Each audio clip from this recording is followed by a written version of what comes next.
Welcome to mini kitchen. ડુગુ mini કિચનમાં આપનું સ્વાગત છે. તો આપણે આજે બનાવીશું રસગુલ્લા, મિની રસગુલ્લા. જો તમને મારા વિડીયો ગમતા હોય તો ચેનલને સબસ્ક્રાઈબ કરો, જેથી આવા જ નવા વિડીયોના નોટિફિકેશન તમને મળતા રહે. તો ચાલો શરૂઆત કરીએ. Yummy mini rasgulla. તો પહેલાં આપણે એક પેનમાં દૂધ લેશું. દૂધ ફૂલ ફેટવાળું, ગરમ કર્યા વગરનું દૂધ લેશું, જેથી કરીને પનીર સારું બને. દૂધ લીધા બાદ તેને એક ઉભરો આવવા દેશું, હલાવતા રહીશું. વિડીયો ગમે તો લાઈક, શેર, કમેન્ટ કરજો, સબસ્ક્રાઈબ જરૂર કરજો. જય દ્વારકાધીશ. દૂધમાં એક બોઇલ આવવા માંડે એટલે તેને હલાવી લેવું. તેને બહુ ઉકાળવાનું નથી.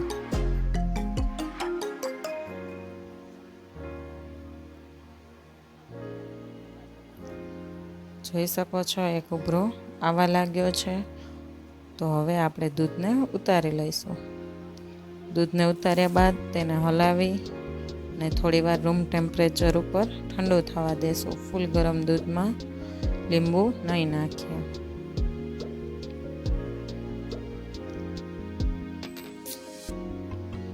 થોડું ઠંડુ પડે અને એવું લાગે કે રૂમ ટેમ્પરેચર ઉપર આવી ગયો છે, તો એમાં થોડો કરીને લીંબુનો રસ ઉમેરીશું, જેથી કરીને લીંબુની ખટાશ પનીરમાં ના બેસી જાય.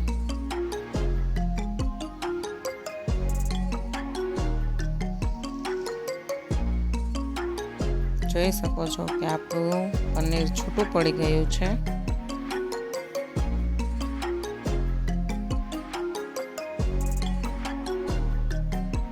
હવે આપણે પનીરને અલગ કાઢી લઈશું.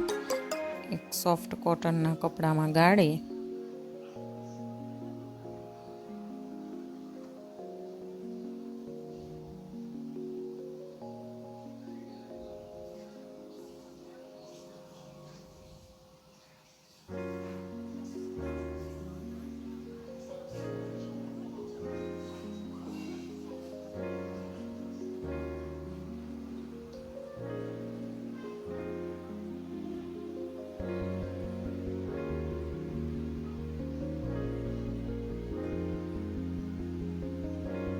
એક્સ્ટ્રા પાણી નિતારી લઈશું.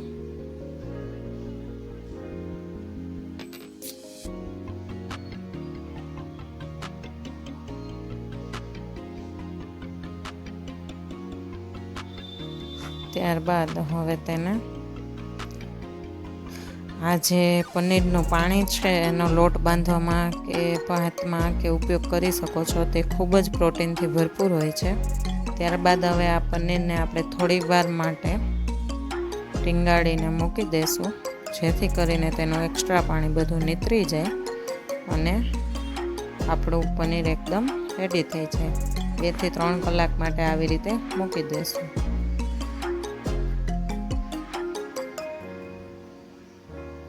હવે ચાસણી તૈયાર કરશું. ચાસણી માટે ખાંડ અને ખાંડના 3 ગણું પાણી લેશું.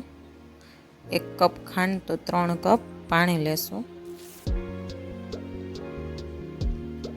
અને ખાંડ ઓગળે ત્યાં સુધીની ચાસણી કરવાની છે. આ ચાસણી તારવાળી કે એવી કોઈ કરવાની જરૂર નથી. ફક્ત ખાંડ ઓગળે ત્યાં સુધી ઉકાળીશું. અને ત્યારબાદ આ પાણી નીતરી ગયું છે આપણા પનીરમાંથી, તો એ પનીર એક પ્લેટમાં કાઢી લઈશું. અને એ પનીરને એક મોટા વાસણ, મોટી પ્લેટમાં લઈ અને 2 થી 3 મિનિટ સુધી મસળશું.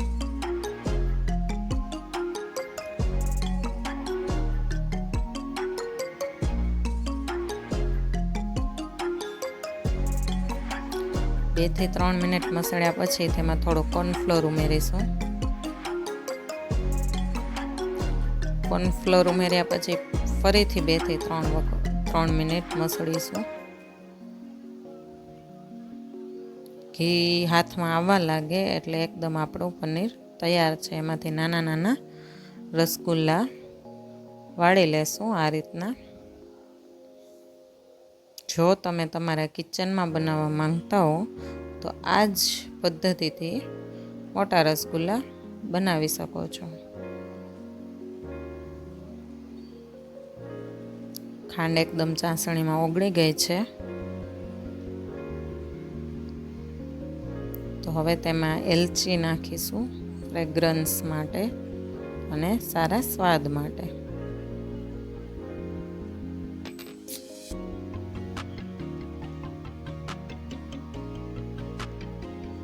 હવે તેમાં બનાવેલા રસગુલ્લા નાખી દઈશું ચાસણીમાં.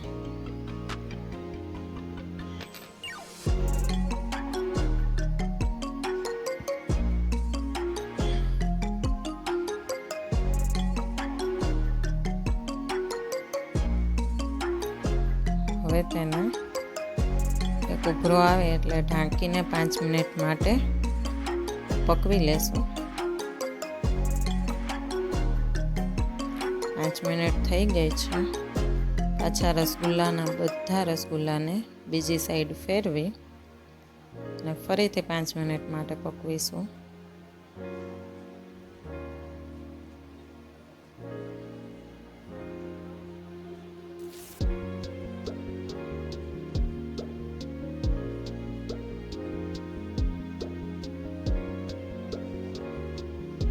મિનિટ થઈ ગઈ છે. તો હવે આ જ રીતના ખુલ્લું મૂકીને થોડી વાર માટે પકવીશું, ઢાંકણ ઢાંક્યા વગર. આપણા રસગુલ્લા એકદમ સ્પોન્જી અને મુલાયમ બની ગયા છે.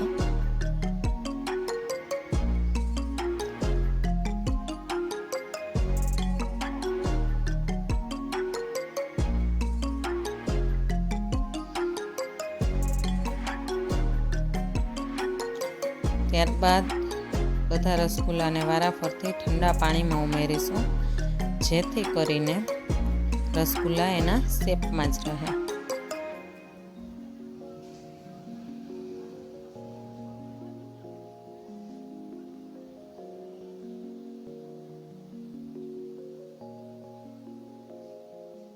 હવે સર્વ કરીશું. તો પહેલાં આપણે થોડી ચાસણી લઈશું અને ત્યારબાદ તેમાં રસગુલ્લા ઉમેરીશું.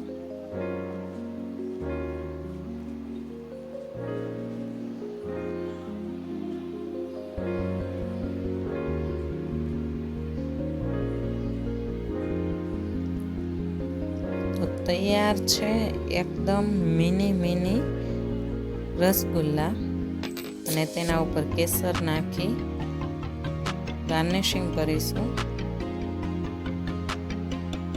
દેખાય છે ને એકદમ ડિલિશિયસ અને યમ્મી રસગુલ્લા, જેને જોઈને ખાવાનું મન થઈ જાય.